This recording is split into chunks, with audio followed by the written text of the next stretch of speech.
Good evening. My name is Nya Nguyen, and I'm currently a junior majoring in history. I would like to welcome everyone to the launch of Media That Matters. Tonight, Media That Matters is examining forced labor in the Bayou. Loyola alum and currently Professor Ty Lawson developed this initiative as part of his role as the inaugural Marion M. and John S. Stokes Jr. Visiting Professor in Race and Culture in Media in the School of Communication Design in the College of Music and Media. Under the banner of Media That Matters, Professor Lawson wants to shepherd transformative courses each year that champion the powerful impact of media to students across his campus. To kick off this initiative, he created a course for the spring called Mapping Human Trafficking. I'm currently taking this course myself. Talking a bit about our course, we are teaming up with a professor and students from Universidad Austral in Argentina to create an interactive map telling the stories that are along various trafficking routes in North, Central, and South America. We are working towards that by having each student be assigned a country or state to look at each of the location's legislation, testimonies, and effectiveness of anti-trafficking protocols, and more to implement all into the interactive map that we will present at the end of the semester. In our classes, Professor Lawson has been introducing guest speakers from all around the country to help us gather more information, knowledge, and perspective when it comes to human trafficking. Our first guest speaker that he brought in was Professor Andrea Armstrong from Loyola New Orleans University College of Law. She talked about the Promise of Justice Initiative and their research project, which is a project focusing on forced labor in Louisiana prisons. Storytelling is something so powerful and is especially needed in the media. Stories exist as a way to tell experiences, what we see, and what everything is in between. They can be a great way to connect people. They let us tell others or ourselves what we have learned or have not learned. And tonight, guests will be sharing their own stories. We are honored to partner up with Loyola's College of Law and the Promise of Justice Initiative to hold this event for people to have a better insight and understanding of human trafficking, specifically forced labor, and why it is truly a collective cause that we should all be a part of. Thank you.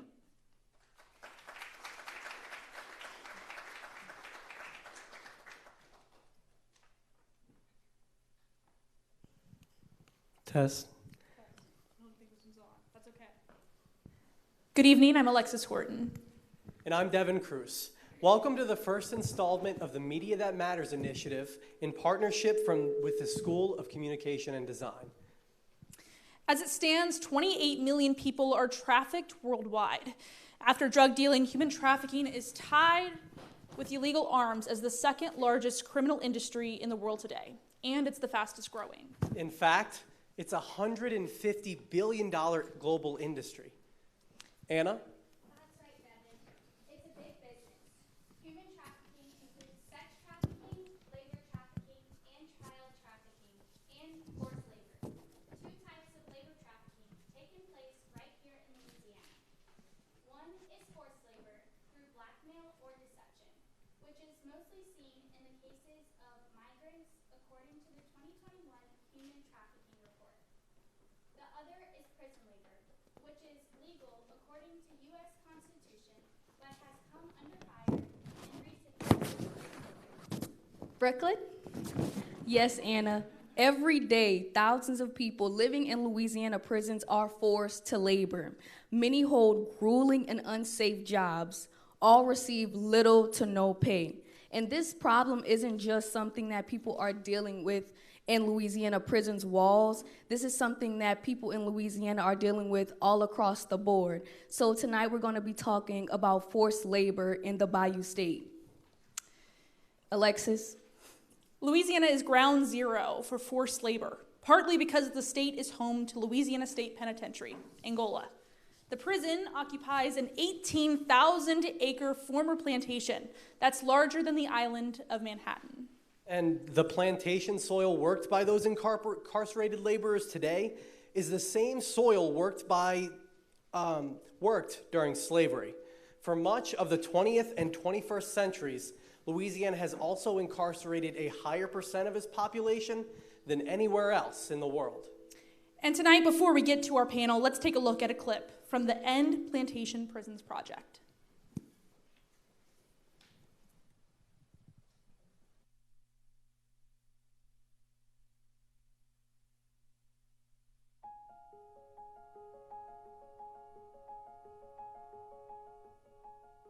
My name is Terrence Wynn. I was born in Shreveport, Louisiana. I'm 48 years old. I was really, really good at sports. I was a real smart student, and I just got caught up. In living the streets, and I think that's the worst addiction that anybody can encounter. It's worse than drugs. At the age of 16, I was taken away from the streets. My freedom was taken from me because of a bad decision I made, and it ended with me taking someone's life. So I was trials and error that at the age of 16, I went to prison. I did 30 years and 7 months. I was incarcerated on the plantation known as Angola. It was a lot of raping. There was a lot of stabbing. It was a lot of brutality going on. Because I came straight from the school system to the prison system. I'm just reading about slavery through history books. Now I'm an actual slave in prison. Because when I went to prison, and you got cotton. They picking cotton and stuff. And so I refused to pick cotton. I never picked cotton. I always went to the dungeon. I always got a write-up. I go to lockdown. You're in a one-man cell. You're in a cell by yourself 23 hours a day for 1 hour. You get out 1 hour to go shower and do your exercises or whatever you want to do. You want to walk up and down the hall, that's on you. But you just got 1 hour. Throughout the duration of my incarceration, over half of my time was on lockdown. Over half. I did a lot of times in the cells. The cells will really psychologically mess you up. Worked in the field for 25 years. And when I first went, you had to do extra duty. Like me, I was getting a lot of write-ups. A write-up is a disciplinary. They put it on a pink piece of paper. That's a rule violation. At that time, you got a life sentence. Ain't no good time. They can take no good time for you because you don't have any good time. So the worst thing that they can do to you is give you extra duty. Extra duty means that instead of being off on the weekends, you're going to go in that field and work on the weekends. So I did that. Man, I did extra duty so much that the administration just said, Terry, we're going to take the rest of your time because I was never going to get off of it. I mean, you can just be incarcerated. You'll never think about slavery. But when you're forced to go in that field and work, it's all you can think about is slavery. And you'll be like, man, I'm a slave. After all these years, after all the things that our people have been through, man, we back being in slavery. I got hurt a few times working in the field. I had my foot cut, had to get stitches in it. I didn't hurt my back. Because, it's strenuous work. Some of the jobs, you got to pick up big old tree barks and stuff, and hurt my back doing stuff. I got back problems now because of it, working in the field. Security will get into the doctor's head and tell them, look, don't be getting them no duty statuses for no long periods of time. We want them in the field. And so, regardless of your injuries, a lot of the doctors be like, I can't give you no duty status. You just got to make sick call, or you just got to say, I'm not going to work. Do whatever you're going to do. You just got to challenge the system because the system is based upon the principles of slavery. I want you in that field. To work in Angola, your incentive is they will pay you 4 cents an hour. Of that 4 cents, you get 2 cents. And 2 cents go into your savings account. So if you just do the math on it, you might have to work a couple of years to get $30. That's sad. After I matured a lot, which was later, way later, like after I'd done 25 years, because before 25 years, all of my time was in the field. The first job I had was a till walker. And the till walker is like you doing mental health work. You walking up and down the tills, making sure that no one is hanging themselves. No one is mutilating themselves. And some, guys in the cell call you like your inmate guard. So, but literally, it's kind of like being an inmate guard. Then I went to culinary school. I got my culinary degree. So I started cooking. The most meaningful job I had in prison. And this is my third job, which last time I came home, I became a healthcare orderly, a nurse's aide, where I was caring for the sick and guys that really can't do anything for themselves anymore. And that experience changed my life more than anything. To be able to care for a guy that was once vibrant, that was once doing everything you do, and you know him, to be able to care for them and have care and compassion for them, that changed.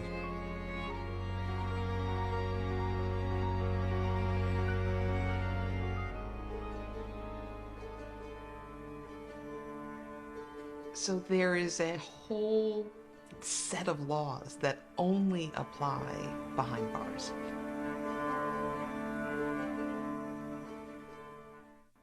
So the Constitution operates in one way outside in the free world, but when you are behind bars, the Constitution operates completely differently. And that is a product of how we have interpreted the Constitution, not because of anything that's in the Constitution. So the 13th Amendment says, there shall be neither slavery nor involuntary servitude, except upon conviction of a crime. And so the way that has been interpreted is that if you've been convicted of a criminal offense, you can be forced to work against your will. So what we saw pre-emancipation is that the prison penitentiaries would perhaps hold 40, 50 people. What we know here in Baton Rouge, which was the first state penitentiary, is that they were primarily Caucasian or white, and that there were other forms of justice that were meted out to people who were enslaved. The jail would essentially rent enslaved people from the property owners. And so what they would do is they would bring the people who were enslaved to the jail. The jail would then pay a daily fee to the owner, and the person who was enslaved would live at the jail and would work for the jail. And that was one way that our incarceration system really propped up the system of slavery that we had, particularly here in the American South. Another way, though, is that you could, as a property owner, bring the enslaved person to the jail for discipline or punishment. So jail guards could be paid for whipping an enslaved person on behalf of the owner. There's accounts in the New Orleans jail, for example, of putting enslaved people in the lower depths, depriving them of sunlight, putting them only literally in socks, and leaving them there on a diet of bread and water until they displayed the proper degree of submission.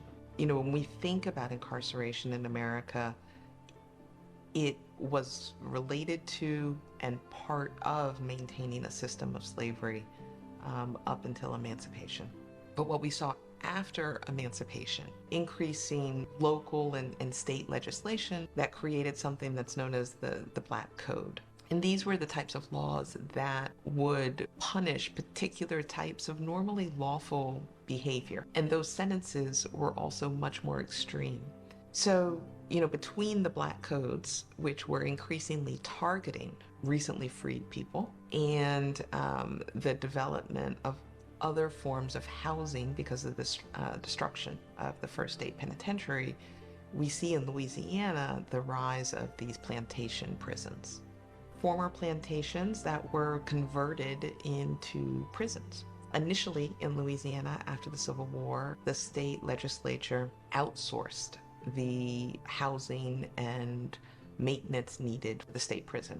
So basically, the owner of the land and the person who had the contract with the state was responsible for the housing, care, and maintenance that's required for the buildings, the land, and the people who are within them. Our primary penitentiary was the one in Tunica, which is now called Louisiana State Penitentiary, also known as Angola.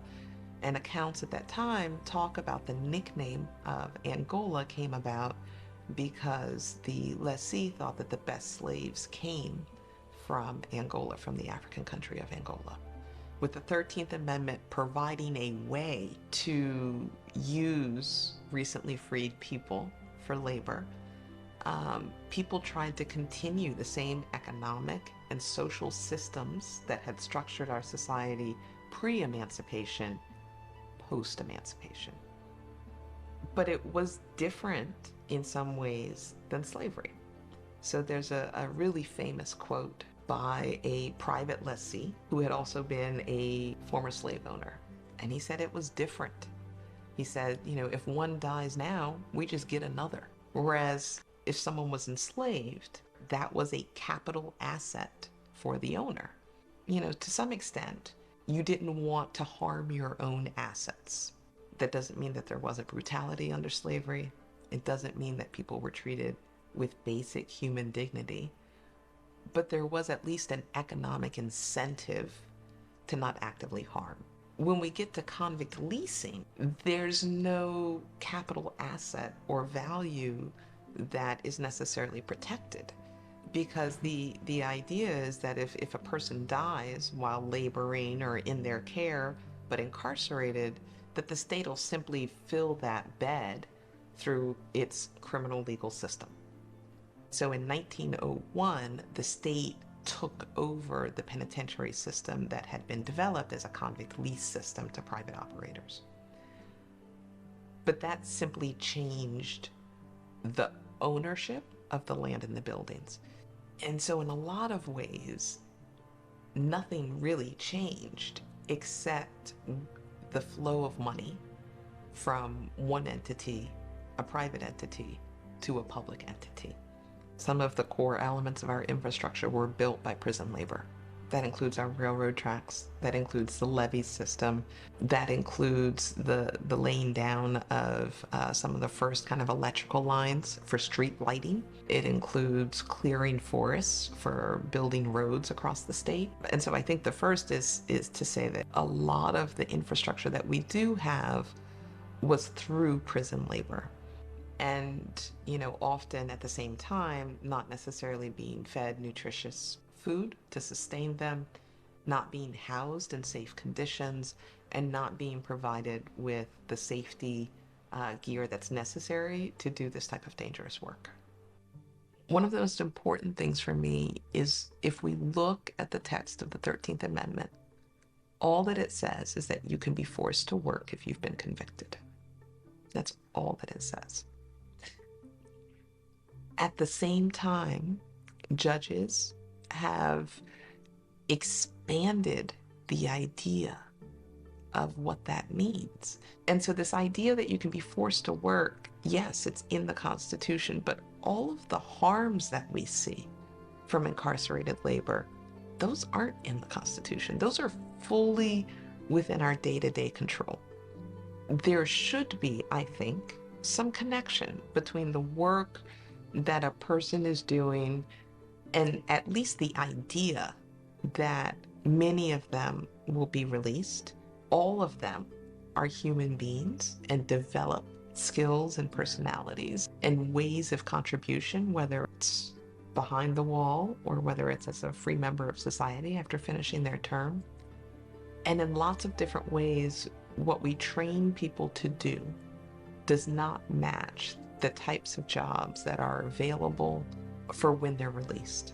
At one point, we had an extensive barber program in Angola where people were learning, they were earning cosmetology licenses and barber licenses while they were inside. But when they were released, they were prohibited from actually attaining that license because of our certification laws. And so we were training them for a job that they would never legally be allowed to do because of their criminal record. And it's that disconnect. It makes the system seem particularly punitive. But I do think it's worth pointing out that a lot of the things that we do to people who are incarcerated through labor are not required by the 13th Amendment. Those are things that we do by choice as a society. And what that means is that we have a choice to do it differently.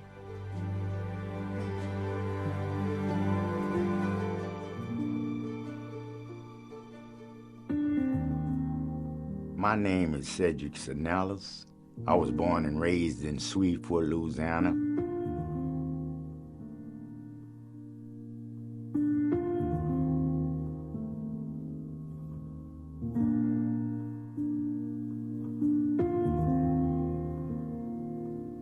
I was incarcerated June the 30th, 1979.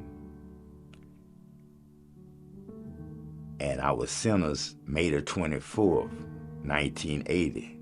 to 75 years in prison for armed robbery.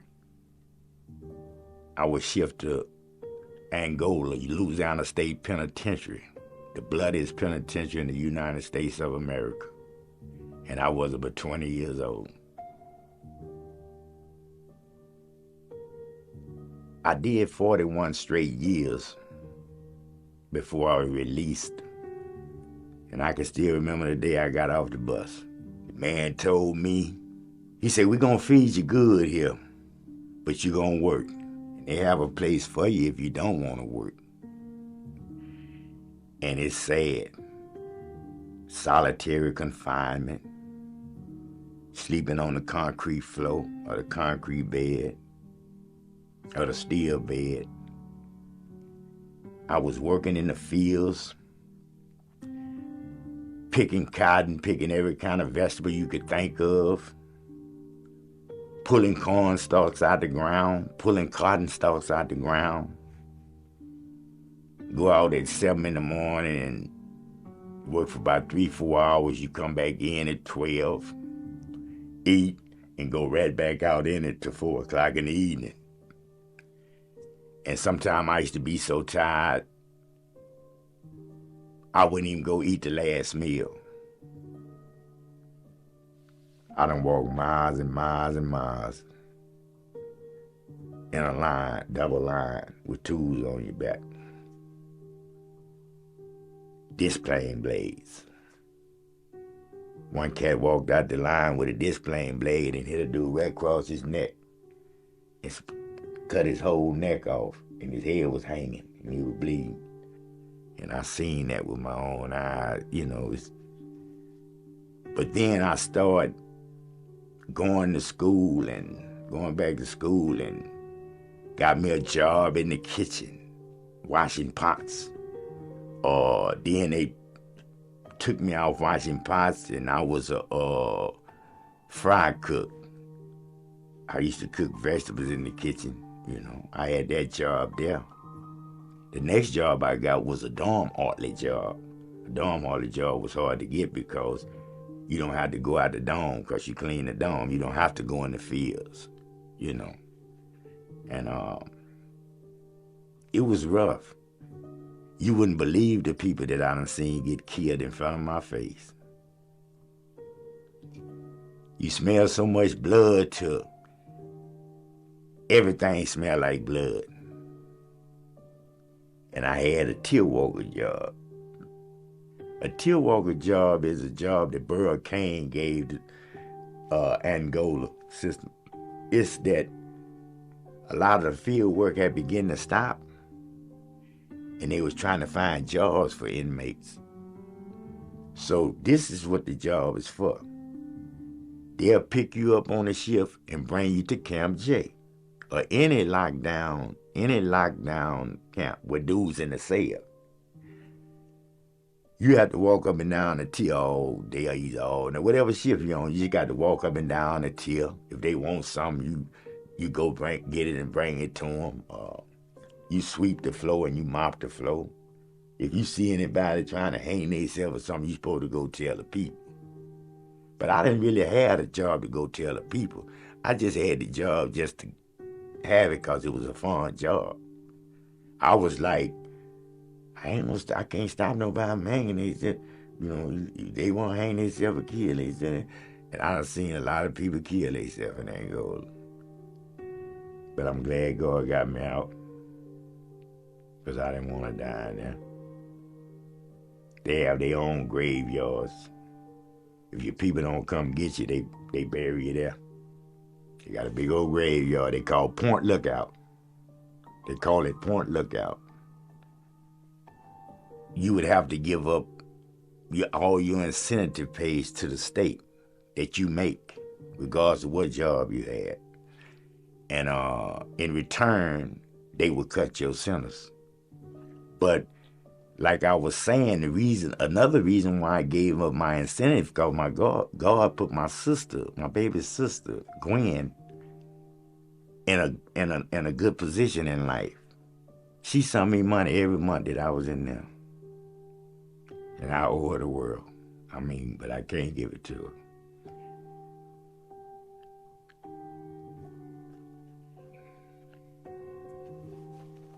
She sent me money every month. And they got people there that don't get a dime from their people.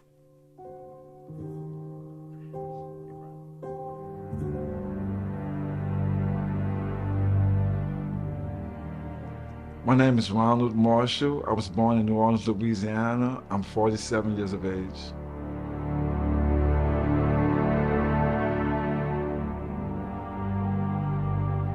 I grew up in the projects, the Florida and Desire projects. I'm the oldest of 4. My mom was married early on, suffered a lot of domestic violence in the house. And I also seen my actual first killing, which was my cousin. He was murdered by New Orleans Police Department. So that kind of like sent me on a downward spiral. I was mad, angry, aggressive, and I just took to the streets. And New Orleans, the streets of New Orleans became my home. I ran away from home so many times. So I was arrested for armed robbery. I served 2 years in Orleans Parish, 14 years in Angola, and I was transferred to Rayburn Correctional Center in Angela, Louisiana. Whew, Angola. When I first arrived in Angola, I realized in the first day I got there, this is not someplace I wanted to be. And the first question I asked someone was a friend of mine from the neighborhood. I asked him, man, how do you get to the law library? The next day I filled out the paperwork with clarification officer, got me some law library days. And that's when my transition into the legal realm of my case began. Because I had a duty status, I was kind of like limited to what type of work I do. Groundskeeper. My job was to cut the grass around the perimeter fence. I worked in the dorm as a dorm orderly, keeping the dorm clean. And the pay that you receive is 4 cents an hour for grueling work. I was not trained as a dorm order. What happens is guys who are currently dorm orders, they would just give you a crash course on what's to be expected and how to do this and how to do that. Everything is taught by a currently incarcerated person. I was also inmate counsel, so I stayed in the law library a lot. And then from there I became a mentor. That was my job, to walk around the prison. I would be assigned younger guys and I would go on different yards and mentor them. It's required by law that we have adequate access to legal materials. So DOC created these spaces. And if you have a paralegal certificate or at least 10 years experience in law, then you can actually, you have to have a good disciplinary record. You can actually fill out to become an inmate counsel. It got to be approved by Secretary LeBlanc. He's the only one that can approve you to be an inmate counsel. And this library is like a law office. If you walk into it, you know that you are in a law office. There's computers, there's law books all over the walls. And it's one of the most respected spaces that you can be in, or it's the most respected title that a currently incarcerated person can wear. It just commands respect. I spend 18, 20 hours a day litigating for other guys. So just imagine I have a 50-year sentence and I'm litigating my own case. Then you got 10, 20, 30 other guys who are serving life sentences. And you have to meet the deadline for all these individual cases. Never miss the deadline, never complain, never charge for legal services, because I was in the business of servicing my community. I was incarcerated. This is my community. And also, inmate counsel substitutes also help the DB process, the disciplinary board, because inmate counsels represent current incarcerated people who may have violated a prison rule. So inmate counsels act as attorneys in the disciplinary process. So when I first entered the system, my only focus was getting out of prison. That entails me learning the law and raising enough money to hire a lawyer to represent my work. But when you have a family who's poor, who can't gather money for you, then you have to take matters into your own hands. And those matters included smuggling drugs into the prison system. Not to get high, but it's a market. You actually make a bunch of money and you can fund your legal defense. So as a result of trying to do that, I was apprehended. I was disciplined for contraband, introduction of contraband to a penal institution. And the penalty for that is solitary confinement. How does one get contraband inside of a secure facility such as Angola, Rayburn, Department of Correction? Correctional officers are not paid well or healthy.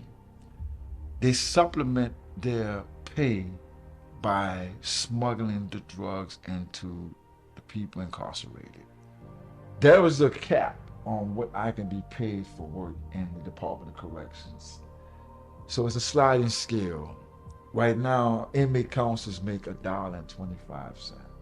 It would take me 50 years to save that type of money. And then you have in-house expenses. You have medical expenses that you have to pay for. You have to eat. So $1.25 with all expenses could never be enough to raise money to fund a lawyer. Angola is a university, but it's also a place of extreme oppressive conditions. And at Angie and Rayburn Correctional Facility, I've seen racism unlike I ever seen in Angola. I've saw racism at its worst form. But as I recall George Floyd's words, I remember so many times there was guys in the cells next to me who was uttering those same words. I can't breathe. I can't breathe. Correction officer would enter the cell, snuff them out, strangle them. We can't see, but we can hear. But there were no cell phones in 2001 and 2002 in Angola. So there was no recordings to share to the world, but it happens frequently. Guys are murdered and correction officers come back to work the next day as if nothing never happened the day before, as if they didn't just kill a man, you know? So yeah, Angola is rough. That was a rough.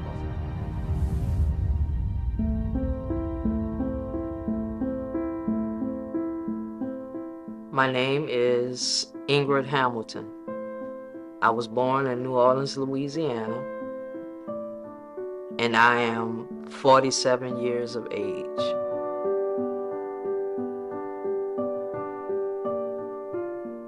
My mom went to prison for aggravated battery by shooting. Someone tried to rape her, and she shot them. She was placed on probation. She went to prison for parole violation, a probation violation. Time passed, which seemed like forever, you know, to a little kid. And she came home and we were reunited. I wound up being a juvenile delinquent, and I was eventually locked up in a juvenile facility. No type of treatment was offered to me, or no type of counseling, no type of therapy, but I would go in and out of the Orleans Parish Sheriff's Office on petty drug charges and paraphernalia charges, and I was convicted for possession with intent to distribute, convicted felon with a firearm, illegal possession of a stolen auto, and possession of heroin. I was convicted and given 25 years. My first work assignment was working in the kitchen, which I've never worked in the kitchen in my life. Early on, I got locked up. I had to learn the rules. And I stayed in lockdown for like 5 months. Lockdown, no air. You just pretty much in your cell 23 hours a day, and you go out for 1 hour and you shower for 10 minutes. That's all you have. When I got out, my job change was in maintenance. So I was in doing electrical maintenance. Would change receptacles out, change the lighting, change like the lights out. We'll do rounds to make sure that all the lights and everything was working in the building.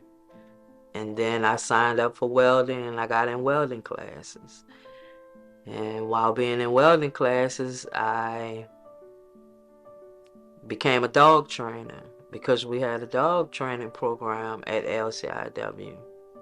It began to be a pretty positive experience for me because I immersed myself in education. I was the painter for the compound because, as you know, in 2016, there was a flood in St. Gabriel and the females were displaced all over the state to Hunt Correctional Facility, to Angola, LSP. And I wind up at Jetson because I was in education. Jetson Correctional Facility had been abandoned for like 7 years prior to the females getting there. I was a part of the first 54, which I was a part of that, and we cleaned the place up, cleaned it up, painted it, got it ready for the other inmates to come. I was there. If I did receive any type of incentive, it was for 2 cents an hour. So that's nothing. Knowing that, for me, it changed me. Like, that really changed me because some of those jobs that I was doing were like $5,000 and $10,000 jobs to do. Like, I painted a whole building, helped renovate it, did the painting, did the floors, put the siding up, painted the whole building, stained the porch, stained the dividers inside of the office. And I was paid 2 cents an hour for that. You know, because I do a really, really good job. I can make it look professional. And I've even participated in murals, which there was a person there who was an artist, and she made me begin to see, you know, in what I was doing, that if it would have been cultivated at an early age, you know, I probably could have been an artist. You know, that's how well I paint.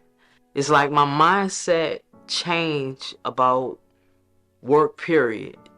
You know, I liked the fact that what I was doing, you know, it looked good. So, you know, I didn't look at it as if I was working for the state. I looked at it as I was working for God, really. You know, I was doing something, you know, that looks good and people compliment about it. You know, it's no longer I'm working for somebody else. It began, I'm working for God. Well, I'm doing it because this is my best. Because to think that I'm being paid what I was being paid, what practically nothing, you know, that could have sent me either in a positive direction or a negative direction. And I choose to let it send me, because I've been negative my whole life. So I used that to go in a positive direction with my work ethic.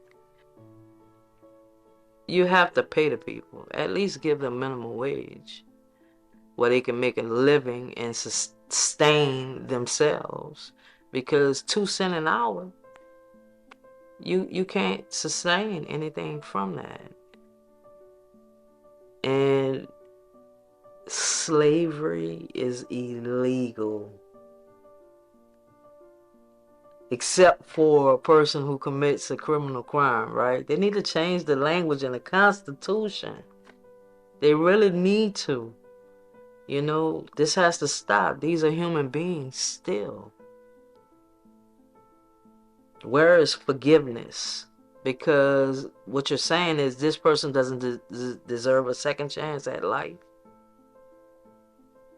They're not even supposed to sustain themselves.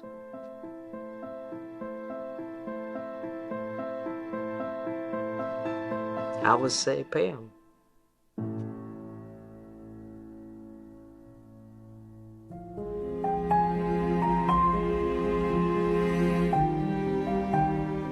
My name is Landon Marshall. I was born in New Orleans, Louisiana.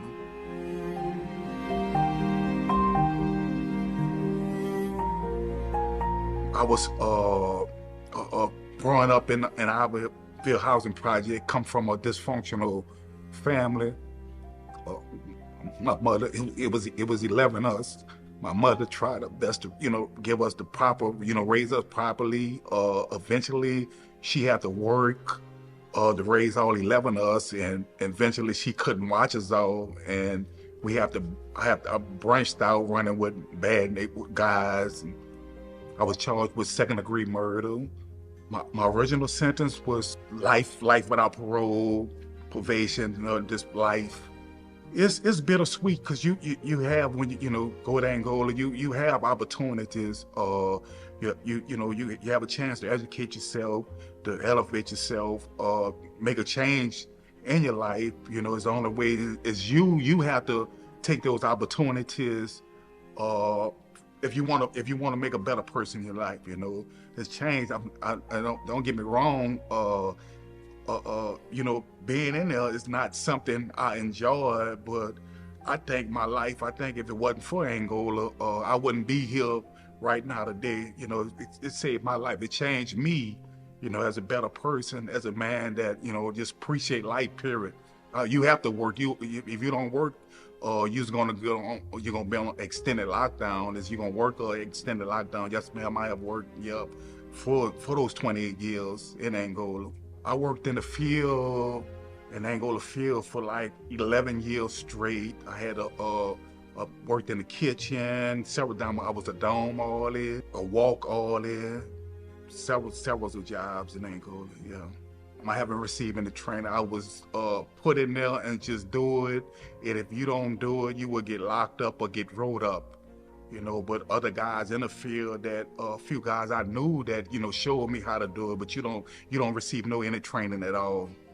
No, I didn't feel safe at all because, being in there, you have you don't know what a person mindset in there, and you're working with swing blades, you're working with shovels, and you don't know when one of them, hallucinate or just, give up or just want to hurt you for nothing. I've seen guys got hit with swing blades, with shovels and stuff. I witnessed with my own eyes.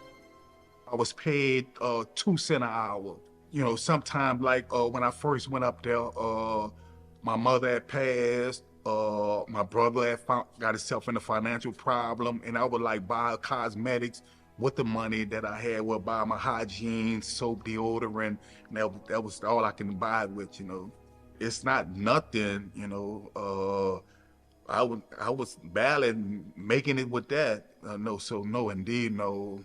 No, and I would love to send my daughter some money, but for Christmas, holidays, but I just wasn't able to do it at all.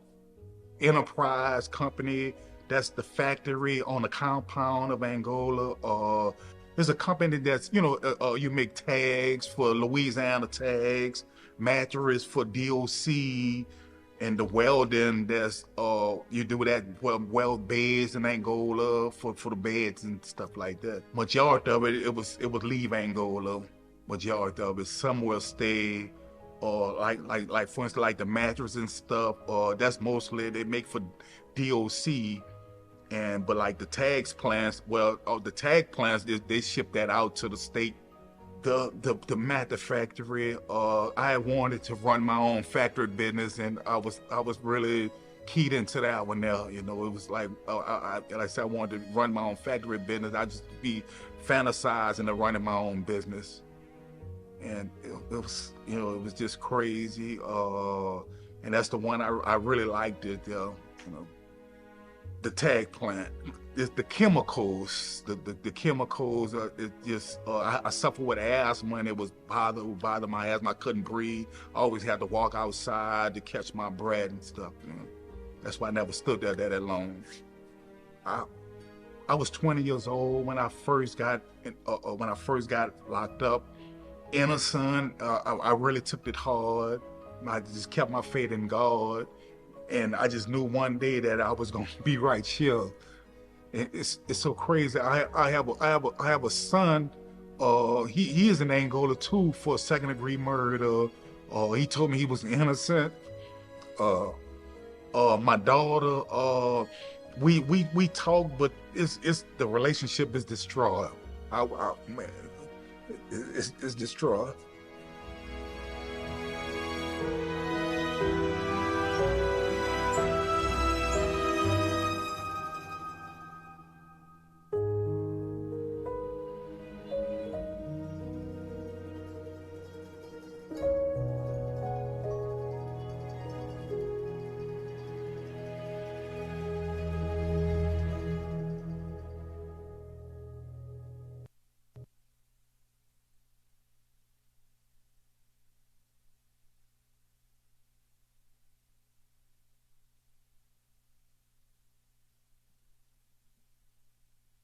Joining us now for a very candid conversation about this form of trafficking that is, often hidden from the public are Loyola University College of Law professor Andrea Armstrong, storyteller Sarah Gonzalo from the Promise of Justice Initiative, whose film we just saw, along with Ingrid Hamilton and Landon Marshall, both of whom were incarcerated in the Louisiana prison system.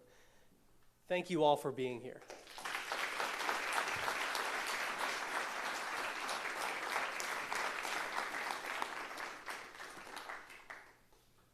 Welcome.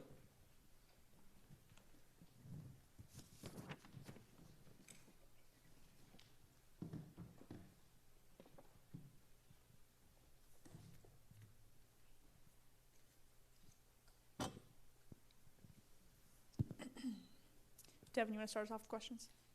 I know you got some good ones. Sure. So I know, I'm only going to ask specifically about Landon right now because I had the opportunity to meet Landon last year after the non-unanimous jury decision came out of Louisiana, and it was decided that, and because I know you said that you were innocent, I want to contextualize what we were talking about. So I know that it had come out that it was up to district attorneys to turn over cases, and Landon was found innocent by Jason Williams, and then your son too, right? Yes. So, and I know you talked a lot about your faith, and getting through that, getting through forced labor, getting through being wrongfully convicted. How did that play in to your, to getting through all of that? Every single speaker talked about their faith.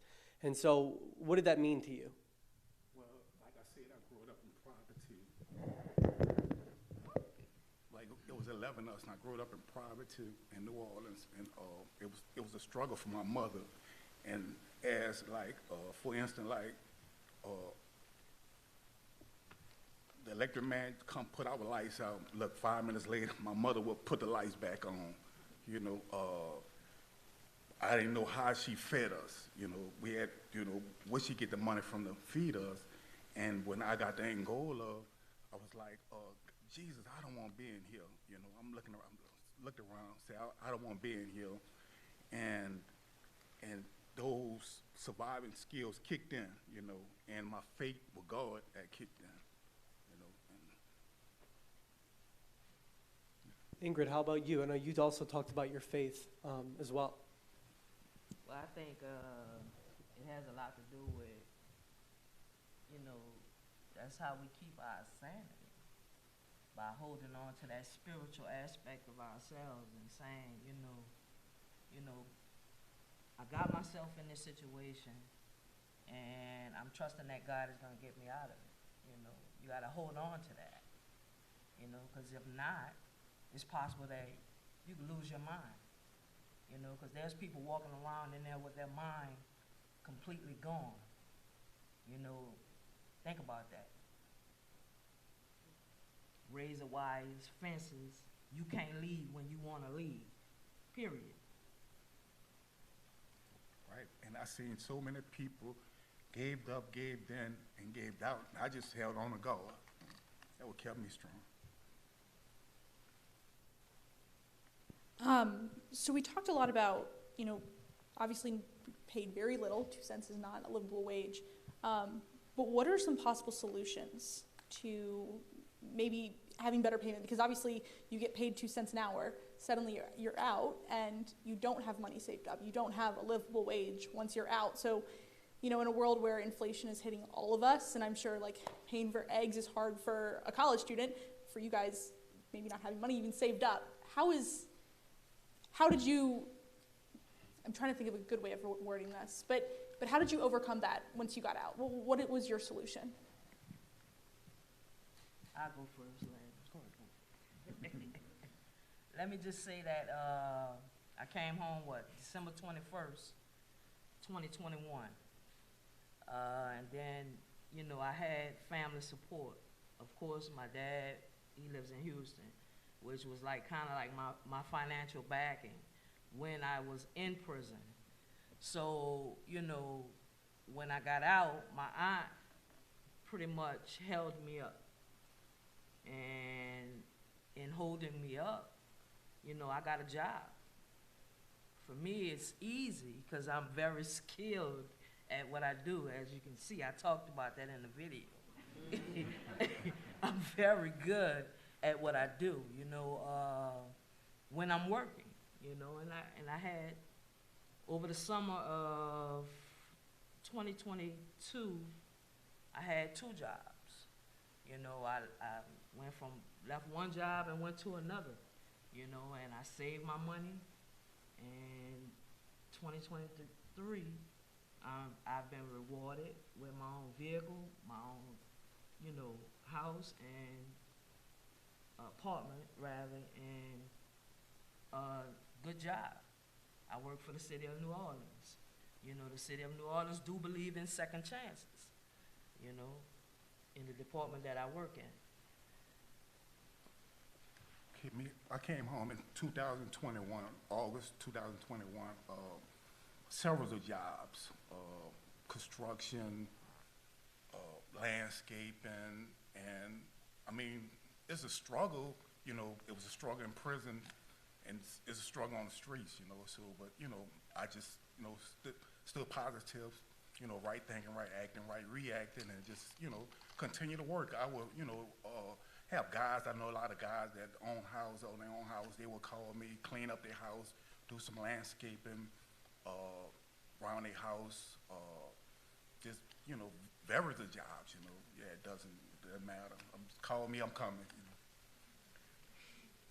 So I know everybody had talked about being forced to work in very harsh conditions, and also some of the points were that they learned things while they were there, either through the law center, either through certain trades they had learned. Did either of you get that opportunity, as in what you were doing now was translated from what you were doing while you were incarcerated? Yes, I took carpentry school. I didn't graduate, but I took it, but I, have the skills. I know the basics. With me, I need about 45 more hours to be a journeyman welder, right? I've put that on pause on the back burner because I also was an NOBTS student, which I'm working towards an undergrad degree with Level College, seminary. And I have 2 classes left, and I'm trying to get that done. But actually using something. I think I use a lot of skills that I learned in prison to work at Sewage and Water Board. So now we're going to open up to questions from everyone in the audience.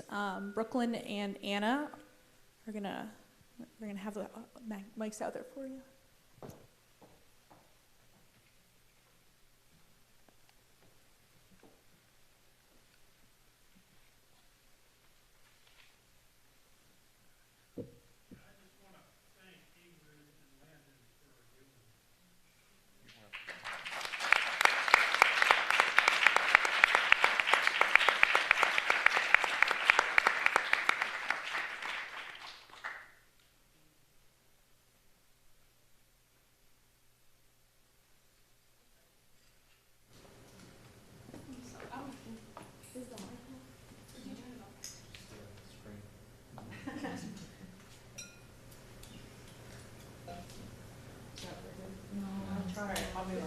Thank y'all so much for sharing your lived experience. I know it takes a lot to be this vulnerable with folks you know and love, let alone strangers. And I just want to second that. I'm so appreciative of y'all sharing that. I'm really curious how, if you have, in what ways you've stayed connected to folks that you were in relationship and in community with while y'all were incarcerated. Because I know, Landon, you mentioned, or someone else mentioned in the video, talking about folks who didn't have anybody, right? And I think that's a lot of the point of prison, is to isolate folks in all kinds of ways. So I'm curious if you were able to maintain those kind of connections and relationships since y'all been released. With my daughter and my brother, writing, talking on the telephone. My daughter would come when she grew up. She used to come see me like holidays, Christmas, free holidays. Yeah. And for me, right now, I'm fighting right now for somebody that's 65 years old with 3 life sentences, right? Charged with first-degree murder. And I know for a fact that she's factually innocent. Innocent. So I'm like trying to rattle Promise of Justice Initiative, lawyers. Listen, this lady is innocent, you know? Debbie Adams, Catchahoola Parish, you know? 10-2 jury, you know? But how do you come back and convict a person who called the police? How does that happen? And you're talking about a non-unanimous decision, right? Yes. Yes, and that is a lot of decisions in, not a lot of decisions in the state, but decisions that were created basically during the Jim Crow era to disenfranchise black jurors when black jurors weren't allowed onto juries. And I guess Professor Armstrong could probably speak more on that because I know that plays into a lot of, or a decent percentage of people who actually could be considered innocent, right? So in every other state but one, so there were 2 of us, you needed a unanimous jury for a conviction, right? We all know this from the movies and the television, except in Louisiana, where it only took 10. And this was something that was put into place in the 1901 Constitution, a result of the 1898 Constitutional Convention, and the explicit stated purpose in the transcript of the 1898 Constitutional Convention was to maintain the supremacy of the white race. And they were dealing with how do you disenfranchise a population that the federal government had passed amendments and created laws to enfranchise. And so initially it was, you only needed 9 votes to convict. In 1974, when we amended our Constitution again in Louisiana, 9 didn't feel so fair, but somehow 10 did. And up until 2018, yeah, because it took effect 19. Yeah, 2018, you could be convicted if for 10 out of 2, right? I mean, 10 out of 12.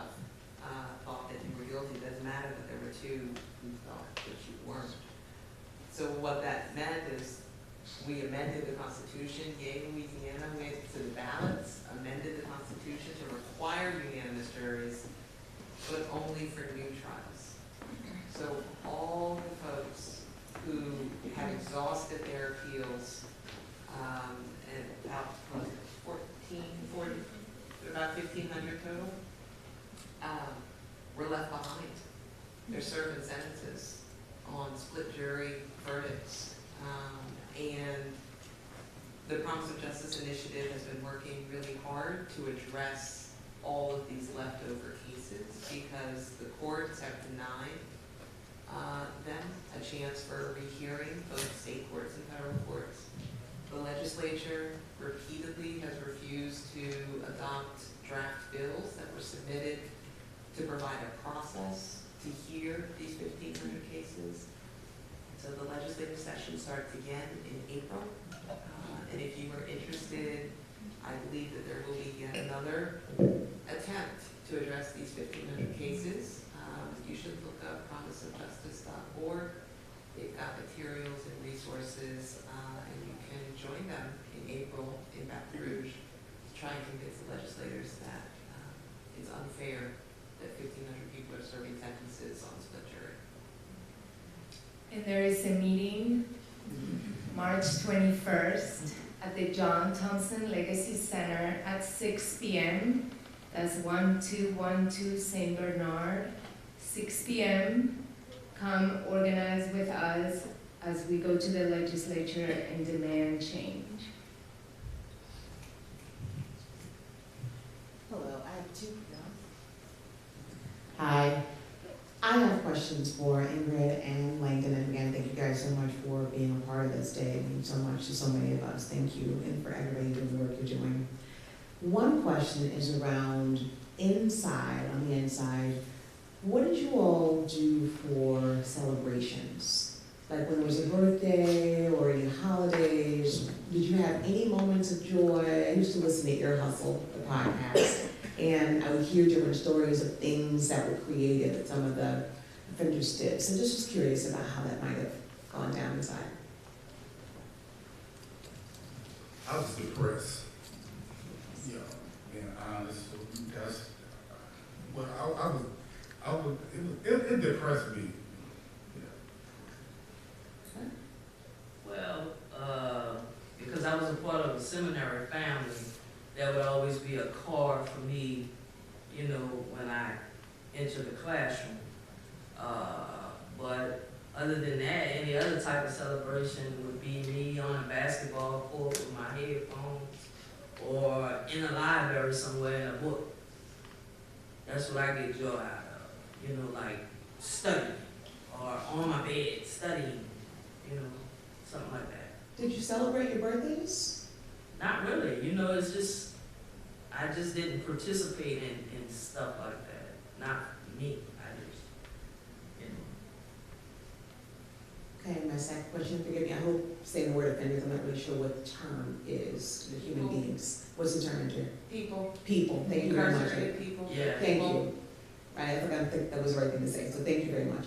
The second question is around mental health. Were there services inside in any way? I know you mentioned church, which, you know, grateful that you all were able to hold on to your religion, but did they have any type of mental health services or any yoga, anything that they offered to you all to help you get through? Yeah, for the females, every day at 4 o'clock there's an exercise class that goes on. There's also Alcoholics Anonymous, Narcotics Anonymous, different things like that that's available. And the Department of Correction, they offer classes, you know, mental health classes, like anger management,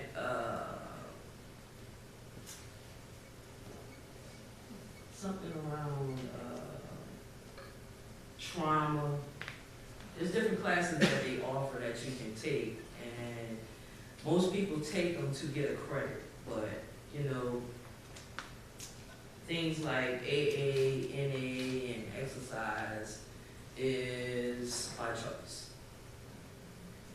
It was the same thing in Angola, what she said, the classes.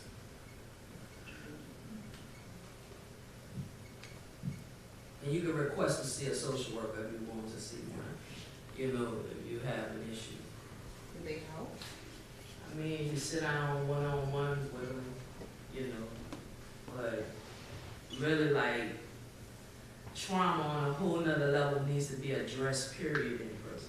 Because so many people suffer from trauma. And that's just not a thing that's offered, you know. And they take those mental health classes for a joke because that's like, you know, oh, I'm gonna get 30 days off my sentence if I go to this class. You don't really like take it serious. I don't know if y'all had that same thing. Yeah. I have a question for y'all. At what point did you realize that you were facing human trafficking? Was that something you realized while you were incarcerated or after you got out? Listen, I've never been a part of anything like, as far as human trafficking is concerned, but I've seen it, you know, like, from where I come from, I've seen it, but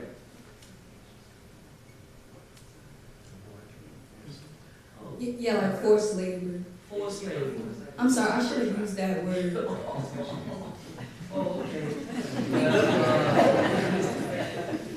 Let me just say that, you know, that's just 2 cents an hour. Come on, what can I do with that? Nothing. You know, if I gotta save up 50 years in order to get a decent amount from those 2 cents, but they're gonna take some of that, right? Because you don't just get that, because you have to pay for sick calls and medications or whatever else. You know, you have to pay for that. It's not for free. So I think, you know, that's just like a joke. I just thank God that, you know, I had my dad, you know, because if it was not for my dad, I don't know, that God put those things in place, you know. But it's sad to see with other people that when they don't have that family support or don't have anything, they're just getting what the state is giving to them. It's sad. I realized that when I first got to Angola, waking me up 6 o'clock in the morning to go work in the field, 2 cents an hour, and I was like, oh, that's not right. So when I first got to Angola, I was out of that. If I could just share some context on that. So when she said you have to pay for sick call, right? So if you're earning 2 cents an hour, for sick call, that's the equivalent, like what we would pay if we were making minimum wage, that's over $1,000, right? When you think about if you earn 2 cents an hour, how much you have to work for a medical visit. For a prescription, it's over $700. And those aren't the only things, like you have to buy food to help. I mean, I don't know if you've seen the photos of food in prison, but you buy that through commissary. All of those commissary prices are the same as that we pay at the grocery store, right? And so there's a lot of costs involved, and that's why so many of the videos, so many of the interviewees were thankful for their families sending them money because it literally was survival money. The other part is also around the conditions, though, right? So we heard about Landon having to deal with asthma, those fumes, but the guys in the field, they didn't have shade, they didn't have access to water, they didn't have access to a restroom, right? So when we think about dangerous working conditions, conditions that would not be allowed in factories and plants on the outside, are allowed when they're behind bars. So I just wanted to give some context for some of those, because their stories are incredibly powerful, but the context helps us understand how deeply powerful and moving they are. To follow up on that, so with the non-unanimous juries, and I know, Professor Armstrong, that you were, really a part of that movement. It got national press, it got local press. So my question is there any legislative attention or push or any sort of media attention on forced labor, making changes in that arena?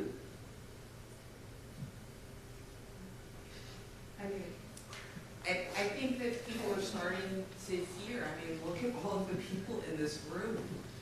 This is amazing that people chose on a Monday evening to come and listen and learn. And I think that really shows that there is concern around these types of things.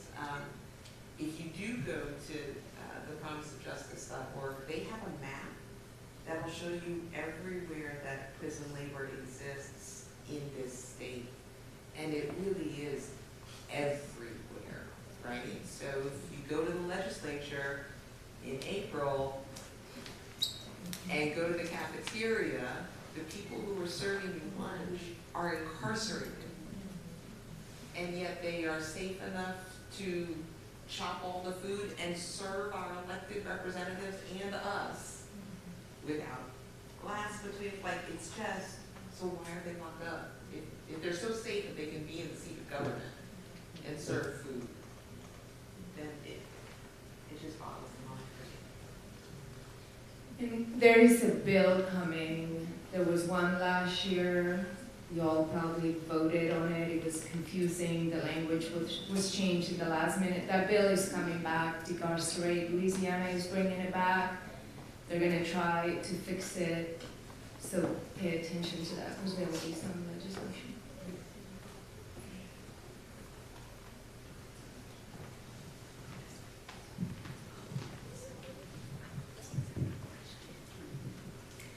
Hi. Can you hear me? Okay. My question is for Ingrid and Landon. So I have loved ones who seem to be trapped in this revolving door of going to prison. And it just seems like no matter what, some family members or friends say, it continues. So I'm wondering, as people who have experienced prison, what advice would you give to people who are stuck in that revolving door?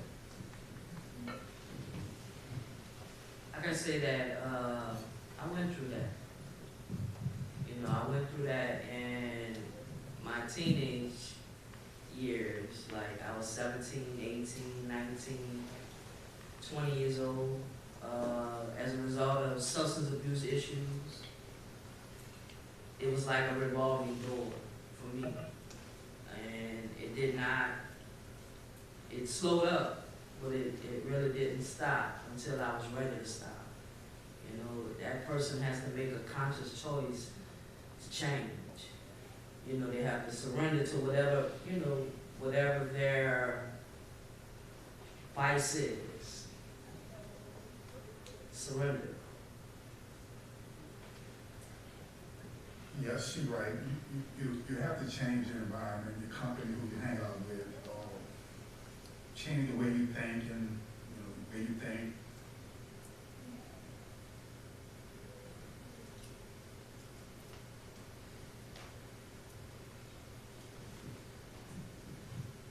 Hi, thank you again for sharing your stories. I have a few questions. One, some of the videos talked a lot about how a lot of them went to Angola at a very young age, around 20s or even younger.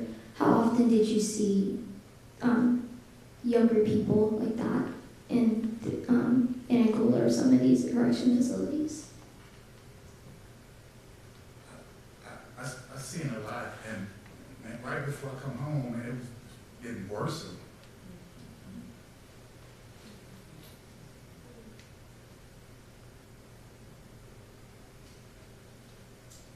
Could you explain that, Landon, if you don't mind? How is it getting worse? You have young guys continue to come up there frequently. Young and young, like 15 years old. Yeah, I asked that because I have a friend who grew up in Clackamas Parish, and he calls it down the road because it's so south of Louisiana. There's nothing there. And he talked about how when he was younger, he had to sell drugs because that's all he knew. And it was rare for anyone in his neighborhood to even go to college. And he talked about how the difference between him and his friend that went to prison is that he didn't get caught and his friend got caught.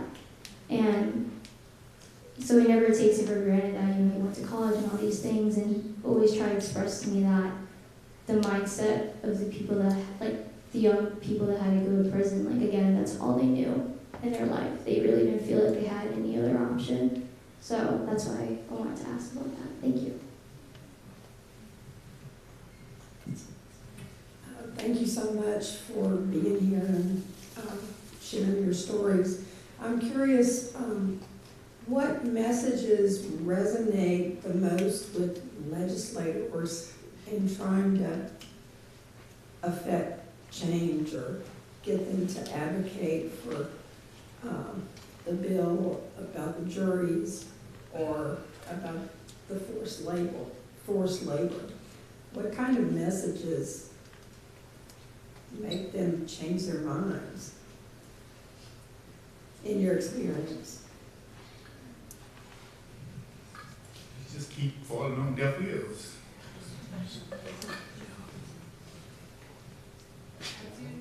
I think there's something about fairness, basic fairness. So when the constitutional amendment that required unanimous juries in the future, part of the reason that got on the ballot was about basic fairness, that everybody deserves a fair chance. And, you know, so for one legislator, it was saying, listen, apparently Texas is more fair than Louisiana because in Texas you get a unanimous jury, right? And I think that applies to both of these topics, right? You know, there are 1,500 people who don't have a legally valid conviction who are currently serving time and currently being forced to work in unsafe conditions for no pay, and for work that often doesn't benefit them or their development. That doesn't seem fair to me. I would also say a fear of losing their jobs. So if many people, I'm being 100% honest, we have brought so many people who were directly impacted by non-unanimous juries tell their stories, and they have not cared. I want to believe that if enough people do show up, they will have to care. So I would say phone calls, letters, non-stop showing up, so that they can start feeling the heat, that the state of Louisiana, at least its people, care, and that they better do something about it. I think those people don't see them as human. It's just so much more granular than that. They don't see prisoners as humans. They see them as assets. And that is a larger issue. And that's something I can't change. That's how people think. You can show up with them, accompany people to the Capitol so they're seeing all of us. We're in a state where people don't pay attention to politics. They vote on name recognition alone. It's sad. These are the state is at the lowest level on so many levels that we vote against our own interests. It is just, it's unbelievable. My cousin was just released from Angola in August. He was just resuscitated twice recently. I can't help him. I've seen the system change in 20 years from the time he went in, when I was physically going to the post office to get money off her.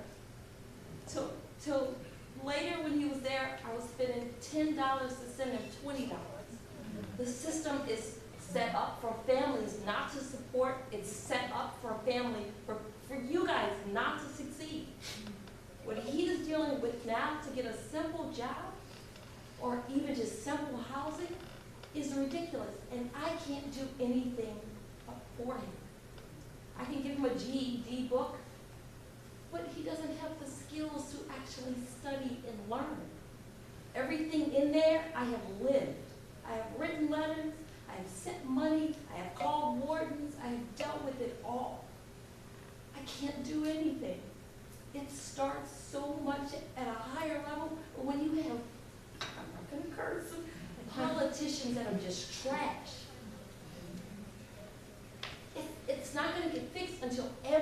everybody in this room start voting the right way. We don't vote. This is a red city with the least educated people in the entire city, and state, I'm sorry.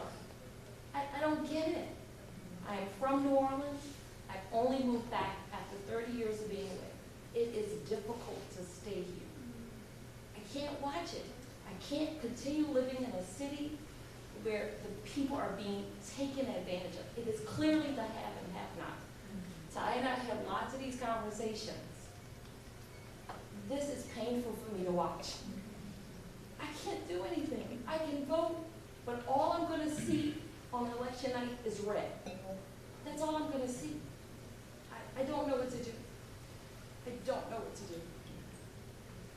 I'm sorry. I mean, so I think the first thing is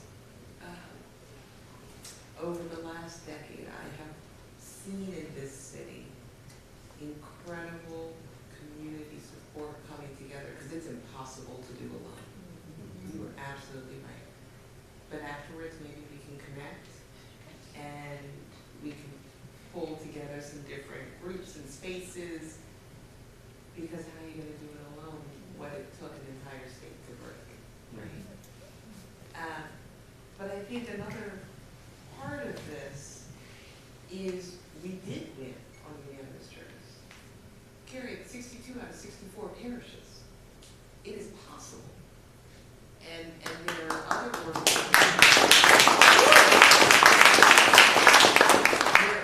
organizations, like Power Coalition, for example, that is actively working across the state to help people vote in their own interests. Because when we incarcerate more people per capita, right? We're not #1 this year, but we haven't fallen out of the top 5 since the 1980s. We incarcerate so many people that all of us know somebody. All of us are impacted. And I think it is understanding that people are people. We all know somebody who's been inside, and being able to stand with them instead of kind of shutting that door and saying, no, they're no longer one of ours. But maybe afterwards we can connect with some resources. I have more of a legal question regarding the unanimous decisions and stuff, non-unanimous decisions. I know in a lot of states, when they've done away with, most recently I think of like the decriminalization of marijuana and legalization of it. A lot of states will put in plans, or at least implement plans to free prisoners who have been incarcerated because of marijuana charges or charges related to things that are now legal and would be criminalized. Is there a legal justification for why it seems like they haven't done that with the non-unanimous decisions, like they haven't even started. Is there a legal justification behind it, or is it just, they just don't feel like it? They're all in a can of worms.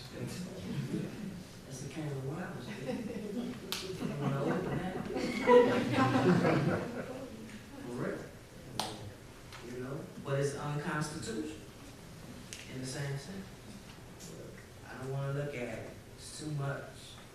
Let them decide. So when the Louisiana Supreme Court got to decide, no, we're not going to do that.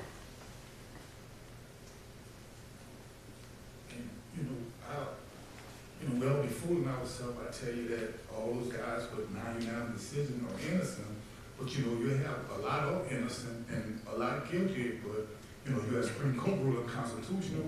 Why you want to give those guys a fair trial? It's wrong.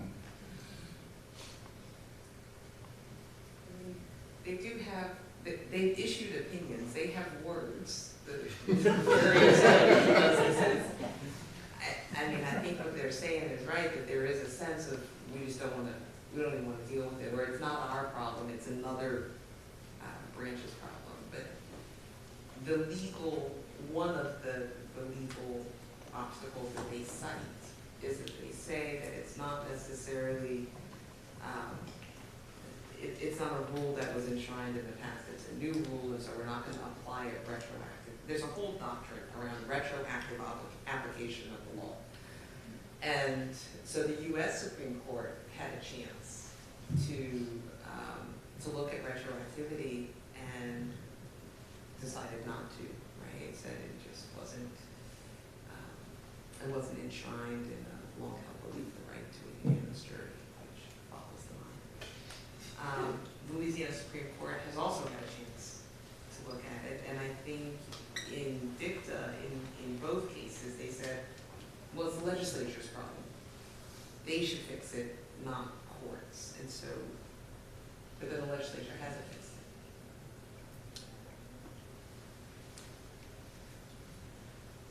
One additional question is about the correctional officers. So, we talked about that earlier. Is there an increased eye being turned on them at all in terms of what they're bringing into the prisons and then kind of landing on the prisoners and kind of creating a ruckus there?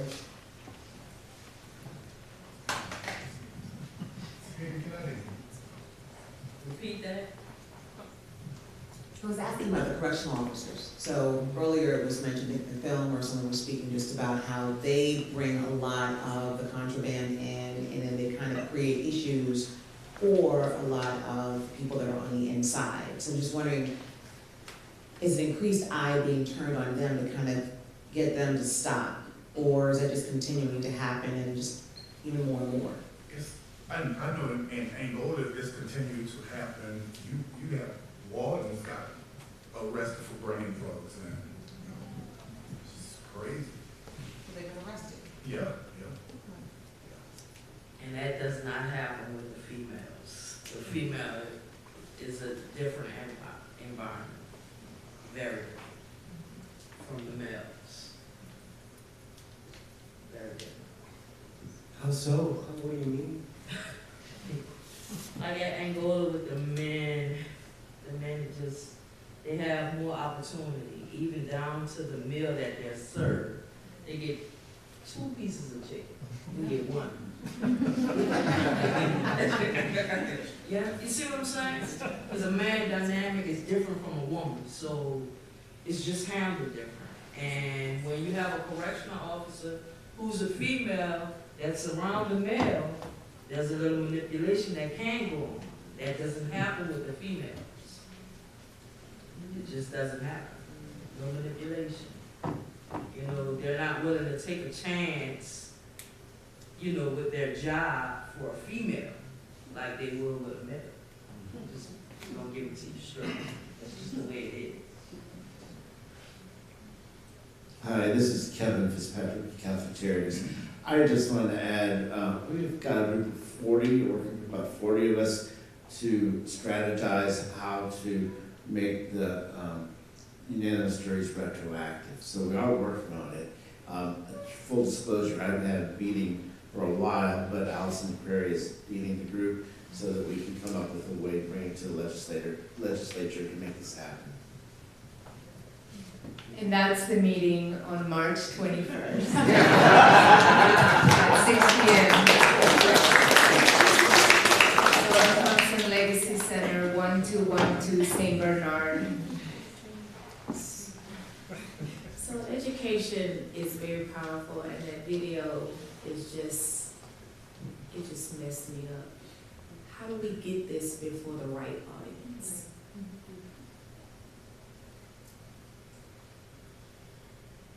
We did. Is it available on YouTube? Where can we find it?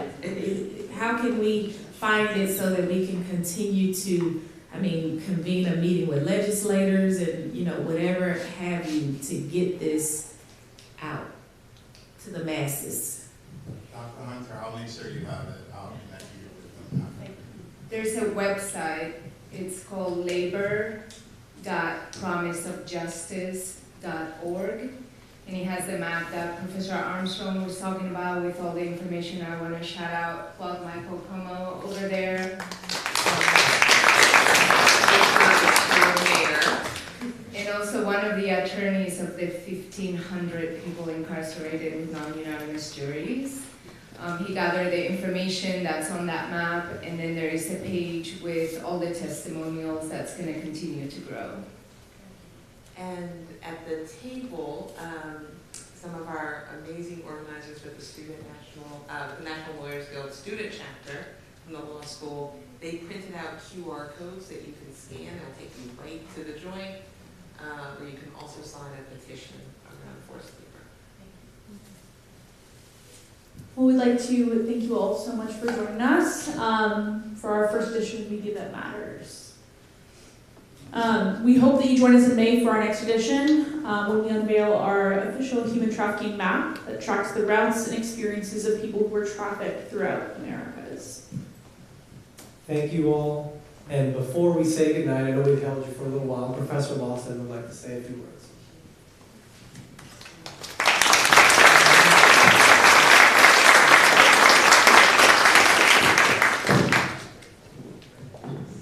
I'm Ty Lawson, and I'm the Marion and John S. Stokes Visiting Professor in Race and Culture and Media in the School of Communication and Design. This young man here, I'm so proud of. This young woman here, I'm so proud of. Brooklyn. Brooklyn and I, we had an ethics class together, and then you're in my class now. I think Brooklyn is going to be a star. Brooklyn was a little shy at first, but now she's coming up. Nia is not even a journalism major, and she's like stepped into saying, hey, I want to be more involved. Actually, everyone in the Mapping Human Trafficking class, please stand. I would like all of you to stand.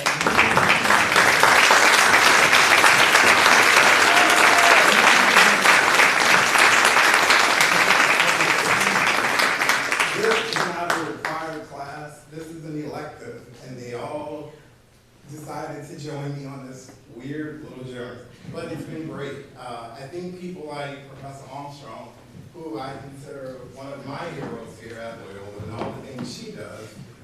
Dr. Hunter, who's from the governor's office, she's helped us in the very beginning. We're also partnered with the university in Argentina, where students there are tracking people from various countries in Central and South America. And then the students here are taking a look at some of the states around here. I want to thank Ingrid and Landon for sharing their story with us. That's something you didn't have.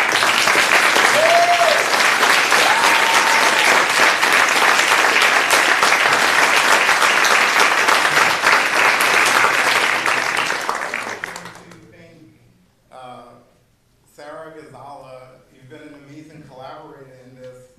For the simple reason, Sarah didn't know me from anyone, but when Professor Armstrong put us together, it all worked out. Also, Renee Pellegrino from the law school. I hope I'm saying that.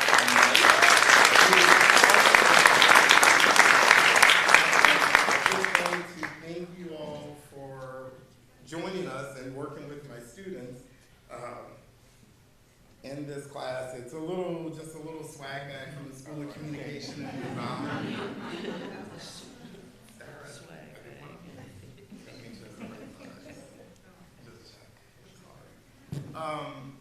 And I would hope you all can join us in May when the students unveil their interactive map. They've looked at different states in the U.S. as well as different countries in South America, and it's going to be an amazing project. I'm very proud of it. Dr. Heidel is the director of the School of Communication and Design. Thank you for giving me this speech. It's not a traditional class, but I love what the students have done. I taught Devin, Alexis, Caleb, a bunch of the students in the class in advanced reporting. And I think I was pretty harsh on them at times, but in a good way, because now I love everything they do, and they know I will always support them. So hats off.